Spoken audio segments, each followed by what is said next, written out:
వైకుంఠ ఏకాదశికి టీటీడీ విస్తృతమైన ఏర్పాట్లు చేసింది. ఈసారి కేవలము ఆన్‌లైన్‌లోనే టోకెన్‌లు జారీ చేసిన టీటీడీ మొదటి 3 రోజులే అత్యంత సమస్యాత్మకంగా మారే అవకాశం ఉందని ఇప్పటికే పెద్ద ఎత్తున సోషల్ మీడియాలో ప్రచారం అవుతున్న నేపథ్యంలో మన దగ్గర మాట్లాడడానికి టీటీడీ ఈవో అనిల్ కుమార్ సింఘాల్ ఉన్నారు. చెప్పండి, మొదటి 3 రోజులే అత్యంత కీలకంగా భావిస్తున్న పరిస్థితి. టీటీడీ ఏ రకంగా సమాయత్తమైంది? ఓం నమో వెంకటేశాయ. 10 రోజులు వైకుంఠ ఏకాదశి ద్వార దర్శనాలు నిర్వహించాలని టీటీడీ బోర్డు నిర్ణయం తీసుకున్నప్పుడు, గత సంవత్సరం ఏదైతే భక్తులందరూ కూడా ఇబ్బంది ఎదుర్కొన్నారు, అటువంటి ఇబ్బందులు మళ్ళీ పునరావృతం కాకుండా చూడాలనేది ఏదైతే గవర్నర్ ముఖ్యమంత్రి వాళ్ళు దిశానిర్దేశం చేశారు, దాని మేరకు టీటీడీ చాలామంది భక్తులతో అభిప్రాయ సేకరణ ఇవన్నీ కూడా చేయడం జరిగింది. టోకన్ జారీ చేసే విధానం ఏ విధంగా ఉంటే బాగుంటుంది, దాని మీద అభిప్రాయం తీసుకున్నప్పుడు ఆన్లైన్ సిస్టంలో టోకన్లు అయితే బాగుంటుంది, భక్తులకి ఇబ్బంది లేకుండా ఉంటుందనేది ఒక అభిప్రాయం వ్యక్తం చేశారు. ఎందుకంటే ఫిజికల్గా టోకన్ కౌంటర్ ఉన్నప్పుడు వైకుంఠ ఏకాదశి కాకుండా వైకుంఠ ఏకాదశిలో అయితే జనవరి నెలలో చాలా ఇబ్బంది పడ్డారు. 2 రోజుల క్రితం కూడా మీరు చూసి ఉన్నారు, శ్రీవాణి టోకన్ జారీ చేసేటప్పుడు 800 టోకన్లు ఉన్నాయి. ఎక్కువ మంది భక్తులు వచ్చి ఒక 6, 7, 8 గంటల ముందు క్యూలో నిలబడ్డారు. చివరికి టోకన్ అయిపోయేసరికి ఇబ్బంది పడ్డారు. అంటే ఫిజికల్గా టోకన్ కౌంటర్ ఉన్నప్పుడు తక్కువ టోకన్లు అందుబాటులో ఉంటాయి. ఎంత చేసినా చాలా ఎక్కువ మంది భక్తులు మరీ చాలా గంటల ముందు వచ్చి ఆ టోకన్లు పొందాలనే ప్రయత్నంలో ఇబ్బంది ఎదుర్కొనే పరిస్థితి ఉంటుంది. కాబట్టి ఆన్లైన్ విధానం ఉంటే బాగుంటుందని చెప్పి చాలామంది సలహాలు ఇచ్చారు. అయితే 10 రోజుల పాటు కూడా ఆన్లైన్ విధానం ఇంప్లిమెంట్ చేసుకున్నట్లయితే గ్రామీణ మారుమూల ప్రాంతాల నుంచి వస్తున్నటువంటి భక్తులు ఎవరికి అయితే ఈ టెక్నాలజీ అంతా ఉపయోగించే అలవాటు ఉండదు, అటువంటి భక్తులకి అవకాశం దొరకదు. కాబట్టి 3 రోజులు మాత్రం ఆన్లైన్ విధానంలో టోకన్ జారీ చేస్తే బాగుంటుంది. మిగతా 7 రోజులు టోకన్ లేనటువంటి సామాన్య భక్తులకి సర్వదర్శనం పద్ధతిలో దర్శనం కల్పిస్తే బాగుంటుందని ఒక నిర్ణయం తీసుకోవడం జరిగింది. అయితే మొట్టమొదటి 3 రోజులు కూడా ఆన్లైన్లో టోకన్ ఇచ్చేటప్పుడు 2 ఆప్షన్స్ ఉన్నాయి. ఒకటి, ఏ విధంగా అయితే మనం ఎస్సీడీ టోకన్స్ ప్రతి నెల రిలీజ్ చేస్తాం, ఫస్ట్ కమ్ ఫస్ట్ సర్వ్డ్ పద్ధతిలో, ఇటువంటి 1,89,000 టోకన్లు ఒక 5-6 నిమిషాల్లోనే అయిపోయేటువంటి పరిస్థితి ఉంటుంది ఆన్లైన్లో. అప్పుడు అంటే అందరికీ అవకాశం ఇచ్చినట్లు ఉండదు. కాబట్టి దీన్ని బదులు ఆన్లైన్ లక్కీ విధానం ప్రవేశపెడితే అందరికీ ఒక అవకాశం ఇచ్చినట్టు ఉంటుంది అనేది ఒక నిర్ణయం తీసుకోవడం జరిగింది. 5 రోజులు భక్తులందరికీ కూడా రిజిస్ట్రేషన్ అవకాశం ఇచ్చేటప్పుడు 23,60,000 మంది ఆన్లైన్ లక్కీ టోకన్ల కోసం రిజిస్ట్రేషన్ చేసుకున్నారు. ఇంతమంది భక్తులలో 2 డిసెంబర్ ఉదయం ర్యాండమ్ లక్కీ డిప్ అలాట్మెంట్ ద్వారా 1,89,000 మందికి టోకన్ జారీ చేశారు. అయితే మిగతా భక్తులు ఎవరికి అయితే టోకన్స్ లక్కీ డిప్లో రాలేదు, అటువంటి వాళ్ళకి ఒకటి, మిగతా 7 రోజులు అంటే 2 జనవరి నుంచి 8 జనవరి వరకు రోజువారీగా 15,000 టోకన్లు ఎస్సీడీ విధానంలో కూడా రిలీజ్ చేయడం జరిగింది. ఎందుకంటే చాలామంది భక్తులు ఎస్సీడీ సిస్టమ్ కూడా అలవాటు పడి ఉన్నారు. కాబట్టి అంటే 1,05,000 టోకన్లు మనం ఆన్లైన్ ఎస్సీడీ విధానంలో జారీ చేశాం. 7 days into 15,000. మిగతా భక్తులు ఎవరికి అయితే లక్కీ డిప్ టోకన్లు కానీ ఎస్సీడీ టోకన్లు కానీ అందుబాటులో లేవు, అటువంటి భక్తులు దాదాపు 3.5 లక్షల మంది భక్తులు 2 జనవరి నుంచి 8 జనవరి వరకు 7 రోజుల పాటు సర్వదర్శన విధానంలో వారందరికీ కూడా దర్శనం అవకాశం కల్పిస్తూ ఉన్నాం. ఈ 10 రోజుల పాటు కూడా మనం ఈ ఎస్ఎస్డి సిస్టమ్ కూడా రద్దు చేసి, ఎందుకంటే ఎక్కడా కూడా టోకన్ సిస్టమ్ డిస్ట్రిబ్యూషన్లో అది ఎస్ఎస్డి అయినా ఏది అయినా సిస్టంలో మనం టోకన్ ఫిజికల్గా మొదలు పెడితే మళ్ళీ సేమ్ ఇష్యూ అవుతుంది. కాబట్టి డైరెక్ట్గానే ఈ 7 రోజులు అంటే 2 జనవరి నుంచి 8 తేదీ వరకు డైరెక్ట్గానే క్యూ లైన్లో ప్రవేశం కల్పించి సర్వదర్శనం పద్ధతిలో వారికి దర్శనం కల్పించాలని కొన్ని నిర్ణయం తీసుకోవడం జరిగింది. అయితే 2 రకాలుగా అపీల్ చేస్తూ ఉన్నా. ఒకటి, ఎవరికి అయితే ఈ ఆన్లైన్ లక్కీ డిప్లో కానీ ఎస్సీడీ టోకన్స్ కానీ దొరికాయో అందుబాటులో ఉన్నాయో అటువంటి భక్తులు వారికి కేటాయించేటువంటి టైం స్లాట్ ప్రకారం రాగలిగితే క్యూ లైన్ మూవ్మెంట్లో కన్ఫ్యూజన్ ఇబ్బంది లేకుండా ఉంటుంది. స్మూత్గా క్యూ లైన్ మూవ్మెంట్ ఉన్నట్లయితే 2 గంటల వ్యవధిలోనే వాళ్ళకి స్వామివారి దర్శనం లభిస్తుంది.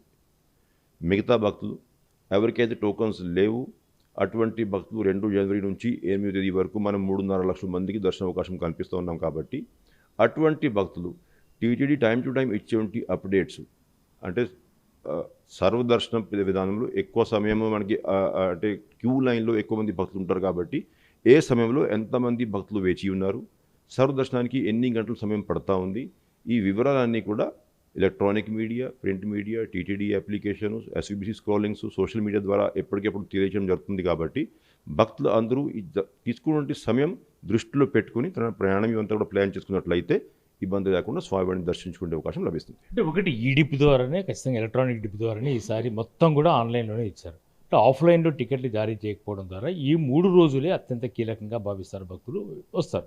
అంటే వీళ్ళకి టికెట్ లేకపోతే, టోకన్ లేకపోతే తిరుమలకు అలౌ చేస్తారా లేదు?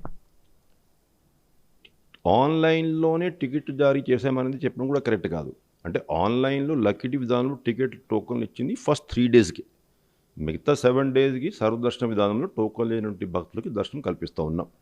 కాబట్టి ఎవరికి అయితే ఈ ఆన్లైన్లో లక్కీ డిప్లో టికెట్స్ దొరకలేదు అటువంటి భక్తులకి అదే విజ్ఞప్తి చేస్తూ ఉన్నాము. ఇవాళ కూడా మీరు చూసి ఉంటారు, ప్రింట్ మీడియా, ఎలక్ట్రానిక్ మీడియా అన్నింటిలో కూడా నిన్నటి నుంచి అవేర్నెస్ క్యాంపెయిన్ తీసుకుంటా ఉన్నాం.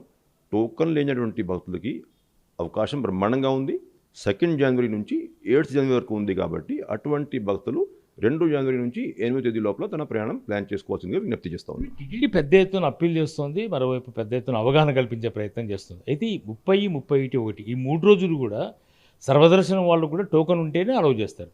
ఒకవేళ సర్వదర్శనం చేసుకునే వాళ్ళకు టోకన్ లేకపోతే ఈ 3 రోజులు రావద్దని చెప్తుందా, లేదంటే వాళ్ళు వస్తే ఆల్టర్నేటివ్ అరేంజ్మెంట్స్ ఏమైనా టీటీడీ చేస్తుందా? 2వ తారీఖు వరకు వెయిట్ చేసి ఆ తర్వాత దర్శనం కల్పించే అవకాశం ఏదైనా ఉంటుంది?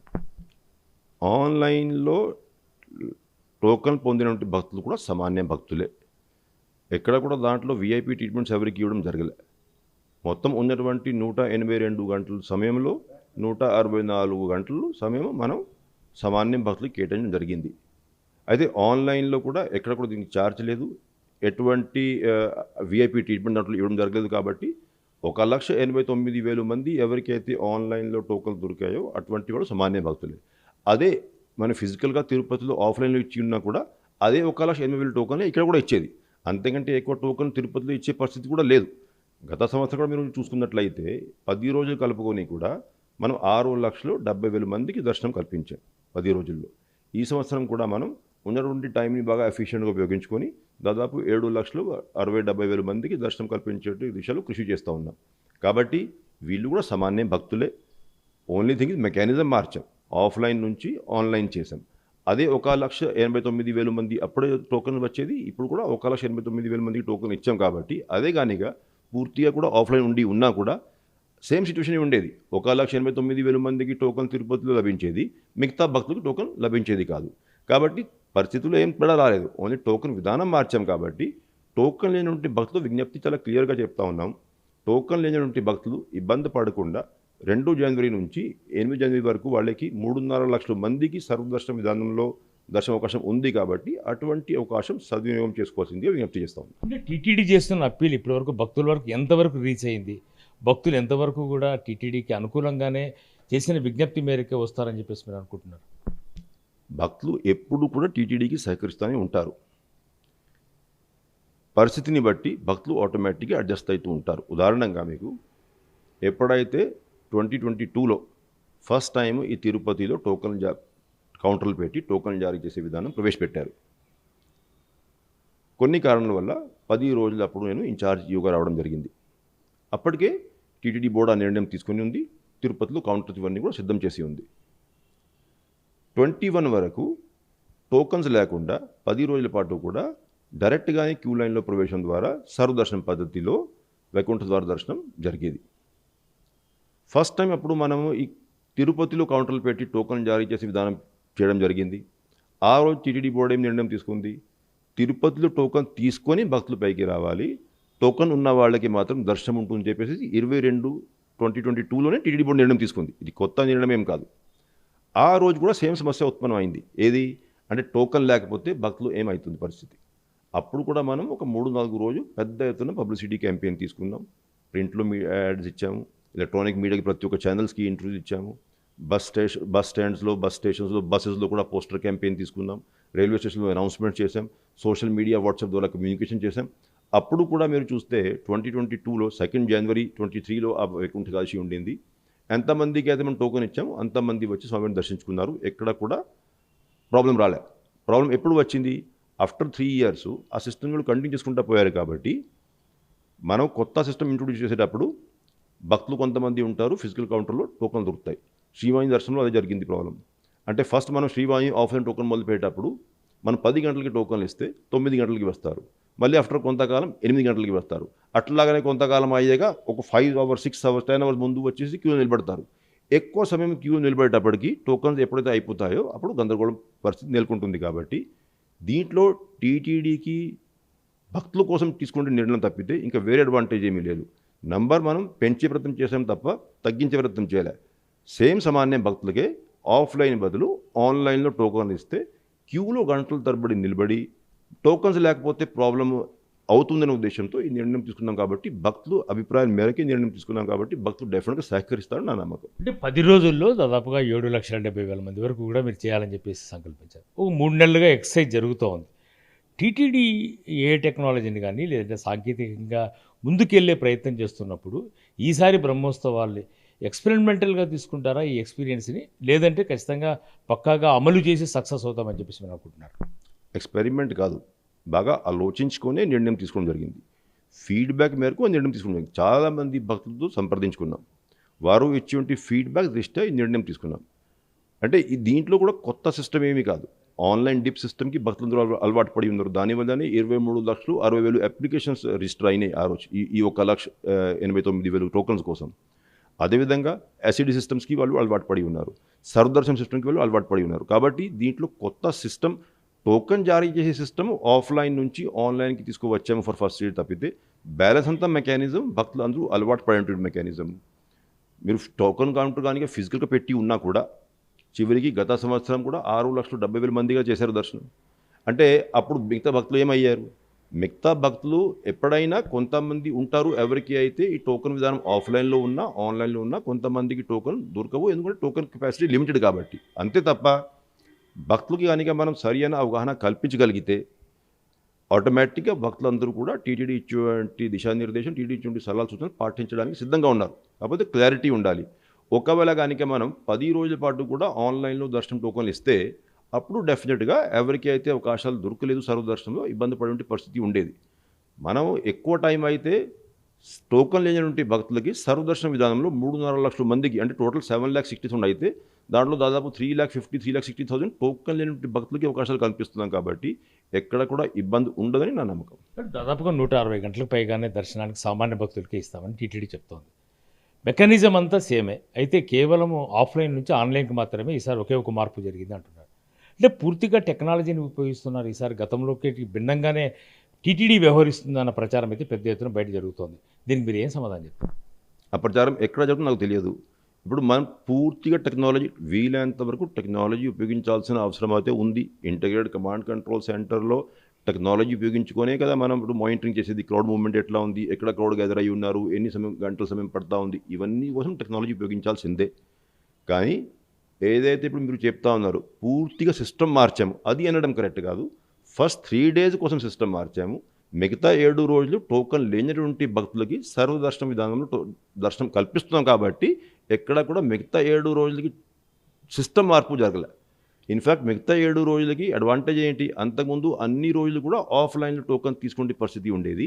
ఇప్పుడు మిగతా 7 రోజులు ఎక్కడ కూడా టోకన్ లేకుండా సర్వదర్శన విధానంలో మనం దర్శనం కల్పిస్తూ ఉన్నాం. అదే కనుక నేను మొత్తం 10 రోజులే ఆన్లైన్ టోకన్ పెట్టి ఉంటే ఎవరికైతే టెక్నాలజీ అందుబాటులో లేదు, టెక్నాలజీ ఎక్స్పీరియన్స్ లేదు, అటువంటి భక్తులు ఇబ్బంది పడే పరిస్థితి ఉండేది. ఇప్పుడు నేను 70% డేస్, అంటే 10 రోజులు 7 రోజులు టోకన్ లేనటువంటి భక్తులు, సామాన్య భక్తులు సర్వదర్శన విధానంలో దర్శనం కల్పిస్తున్నాం. కాబట్టి ఎక్కడ కూడా ఈ ఎలిగేషన్, అంటే పూర్తిగా టెక్నాలజీ ఉపయోగించి సామాన్య భక్తులకి అందుబాటులో లేనటువంటి టెక్నాలజీ తీసుకువచ్చి దర్శనం కల్పిస్తున్నారు అనేది అయితే 80% కరెక్ట్ కాదు. First 3 days online lucky dip విధానంలో అది కూడా సామాన్య భక్తులకే టోకన్ కేయడం జరిగింది. 7,70,000 మందికే పరిమితం చేస్తారా, లేదంటే మరింత మందికి చేసే అవకాశం టీటీడీలో ఉందా? అలాంటి ప్రణాళిక ఏదైనా టీటీడీ సిద్ధం చేసి ఉంటే వీఐపీలకి ఏం అప్పీల్ చేస్తున్నారు? గత 4-5 సంవత్సరాల నుంచి 10 రోజు విధానం అమల్లో ఉంది. ఎప్పుడు కూడా 6,60,000 దాటి దర్శనం చేసేటువంటి సందర్భం లేదు. మేము కనీసం 1,00,000 ఎక్కువ మందికి దర్శనం ఈసారి కల్పిద్దామనేది ప్రయత్నం చేస్తూ ఉన్నాం. వీఐపీస్కి ముందు నుంచి స్పష్టంగా అపీల్ చేయడం జరిగింది. ఈ 10 రోజుల పాటు కూడా సెల్ఫ్ వస్తేనే కన్సిడరేషన్, రెఫరల్ లెటర్స్ 80% కూడా కన్సిడర్ చేయమని చెప్పేసి ఎప్పటి నుంచి అపీల్ చేస్తూ ఉన్నాము. ప్రతి సంవత్సరం లాగా వారు కూడా సహకరిస్తారు, దాంట్లో ఎటువంటి ఇబ్బంది లేదు. దానివల్లనే ఇప్పుడు మీరు 182 గంటల్లో 164 గంటల సమయం ఏదైతే కేటాయించిన సామాన్య భక్తులకి దీనివల్ల సాధ్యమైంది. అంటే 10 రోజులు కలుపుకొని only 18 hours in 10 days put together ఆ వీఐపీస్కి ఇంక్లూడింగ్ డోనర్స్ ఇవంతా కూడా మనం కేటాయించడం జరిగింది. అంటే ఖచ్చితంగా ఈసారి బ్రహ్మోత్సవాలు ఈసారి వైకుంఠ ఏకాదశికి సంబంధించి ఏర్పాట్లలో కానీ గత అనుభవాలను దృష్టిలో పెట్టుకొని అలాంటి గంటలు పునరావృతం కాకుండా ఈ 3 నెలలు చేసిన ఎక్సర్సైజ్ సక్సెస్ అవుతామని చెప్పేసి నేను అనుకుంటున్నాను. స్వామివారి దయ వల్ల డెఫినెట్గా ఈ సక్సెస్ అవుతుంది. భక్తులు అందరూ కూడా సహకరిస్తారు. ఏ విధంగా అయితే ఇప్పుడు బ్రహ్మోత్సవంలో కూడా ఇప్పుడు మీరు చూస్తే గరుడ సేవ నాడు కూడా ఇట్లానే లక్షలాది మంది వస్తారు. కానీ ఎప్పుడైనా గరుడ సేవ నాడు 10 లక్షల మంది సడన్గా వచ్చేసారని ఎప్పుడైనా చూసారా ఇన్ని సంవత్సరాలు? అంటే ఎంతైతే కెపాసిటీ ఉంది భక్తులు కూడా అటువంటి కరెక్ట్గా మనం టైం టు టైం కమ్యూనికేషన్ పెట్టుకుంటే ఇష్యూని అర్థం చేసుకుంటారు. ఉదాహరణగా ఇంకోటి చెప్తా మీకు. 2018లో అష్టబంధన మహాసంప్రోక్షణ కార్యక్రమం జరిగింది. అప్పుడు టీటీడీ బోర్డు రోజువారీగా ఒక 5 గంటల సమయం మాత్రమే ఉంటుంది కాబట్టి 25,000 మందికి దర్శనం కల్పించగలుగుతాము అనేది నిర్ణయం తీసుకున్నారు. ఎక్కడా కూడా 25,000 మంది కంటే ఎక్కువ మంది వచ్చి భక్తులు ఇబ్బంది పడలేదు అప్పుడు అష్టబంధన మహాసంప్రోక్షణలో. ఇప్పుడు మామూలుగా అయితే 70,000 మంది రోజుకి తిరుమల వచ్చి అలవాటు ఉన్నప్పుడు ఈ అష్టబంధన మహాసంప్రోక్షణ జరిగేటప్పుడు 25,000 మందితోనే దర్శనం ఈజీగా సులభంగా ఎక్కడ కూడా ఇబ్బంది లేకుండా చేయగలిగాం. ఓన్లీ థింగ్ ఈజ్ మన కమ్యూనికేషన్ క్లియర్గా ఉండాలి. భక్తులకి ఆ క్లారిటీ అంటే సోషల్ మీడియాలో ఏం వస్తుంది రాని అది పక్కనే పెడితే టీటీడీ తీసుకుంటున్న చాలా క్లియర్. ఫస్ట్ 3 days ఆన్లైన్ డీప్లో ఎవరికైతే టోకన్లు ఇచ్చామో అటువంటి భక్తులు వారికి కేటాయించిన టైం స్లాట్ ప్రకారం రావడం, అదేవిధంగా టోకన్ లేనటువంటి భక్తులు 2 జనవరి నుంచి 8 జనవరి వరకు టీటీడీ ఇచ్చిన అప్డేట్స్ గమనించి ఆ అప్డేట్స్ ఆధారంగా నిర్ణయం తీసుకొని తిరుమలకి రావడం జరిగితే ఎక్కడ కూడా ఇబ్బంది ఉండదు నా నమ్మకం. అంటే ఆఖరిగా అంటే ఈవోగా గత అనుభవం మీకుంది, గత అనుభవాలు కూడా మీ నోటీసులో ఉన్నాయి. అయితే పూర్తిగా భక్తులు సహకరిస్తారు. ఈసారి 10 రోజులు వైకుంఠ ఏకాదశి నుంచి 10 రోజుల పాటు సర్వదర్శనాలు కల్పించడంలో, ఉత్తరధార దర్శనం కల్పించడంలో టీటీడీ సక్సెస్ అవుతుంది అన్న నమ్మకంతో మీరు పనిచేస్తుంటే ఈ 3 నెలల ఎక్స్పీరియన్స్లో ఏ లోపాలను గుర్తించారు? భక్తులు అందరూ కూడా డెఫినెట్గా టీటీడీతో సహకరిస్తారనేది నా గట్టి నమ్మకం. అదేవిధంగా స్వామివారి కృపాకటాక్షలు కూడా మనం ఎప్పుడైతే చిత్తశుద్ధితో సామాన్య భక్తుల కోసం కృషి చేస్తామో స్వామివారి కృపాకటాక్షలు కూడా దండిగా ఉంటాయనేది నా నమ్మకం. ఇదే విషయం మీరు మొన్న బ్రహ్మోత్సవంలో గమనించి ఉంటారు. బ్రహ్మాండంగా అంత పాజిటివ్ ఎన్వైర్న్మెంట్లో బ్రహ్మోత్సవాలు సక్సెస్ అయినాయి. అట్లాగానే ఈ 10 రోజుల పాటు ఈ వైకుంఠ ఏకాదశి, వైకుంఠ ద్వార దర్శనాలు కూడా 100% సక్సెస్ అవుతాయి. భక్తులు, దేవుడు అందరూ సహకరిస్తారని నా నమ్మకం. అంటే ఖచ్చితంగా ఈసారి బ్రహ్మోత్సవాల్లో ఏ రకంగా సక్సెస్ చేశామో అదే రకంగా వైకుంఠ ద్వార దర్శనాలు భక్తులకు కల్పించడం కూడా అదే విధంగా సక్సెస్ అవుతామని అనిల్ కుమార్ సింఘాల్ చెప్తున్న నేపథ్యంలో ఇప్పటికే పెద్ద ఎత్తున ఒక్క సిస్టమ్ ఆఫ్లైన్ నుంచి ఆన్లైన్ తీసుకురావడం తప్ప గతంలో ఉన్నటువంటి మెకానిజం అమలు చేస్తున్నాం. ఈసారి గతంలో కంటే 1,00,000 మంది భక్తులకు అదనంగా స్వామివారి దర్శనాన్ని కల్పించేందుకు ఈ 10 రోజుల పాటు 7,70,000 మంది భక్తులకు అందుబాటులోకి తీసుకొచ్చే ప్రయత్నమే 3 నెలలుగా ఎక్సర్సైజ్ జరిగింది. ఈ 10 రోజుల పాటు భక్తులు సహకరిస్తే ఖచ్చితంగా వైకుంఠ ద్వార దర్శనాల ద్వారా భక్తులకు సంతృప్తికర దర్శనాన్ని కల్పించేందుకు సిద్ధంగా ఉన్నామంటున్నారు TTD EO Anil Kumar Singhal. Camera person జగదీష్తో రాజు టీవీ 9 తిరుపతి నుంచి.